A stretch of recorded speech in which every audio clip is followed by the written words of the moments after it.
नमस्कार, खबर 24 तासामध्ये मी दिनेश पानकरे आपला सर्वांचं स्वागत करतो। भिवंडी लोकसभेचा रणसंग्राम सुरू झाला आहे आणि या रणसंग्रामामध्ये भिवंडी लोकसभेचे रिझर्व्ह विकास पार्टीचे उमेदवार निलेश सांबरे यांनी अर्ज दाखल करण्यासाठी आज शक्ती प्रदर्शन केलेले आहे।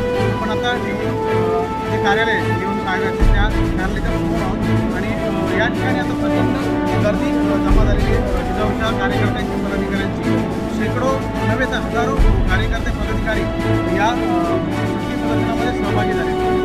निलेश सांबरे अर्ज दाखल करण्यासाठी कार्यालयात गेलेले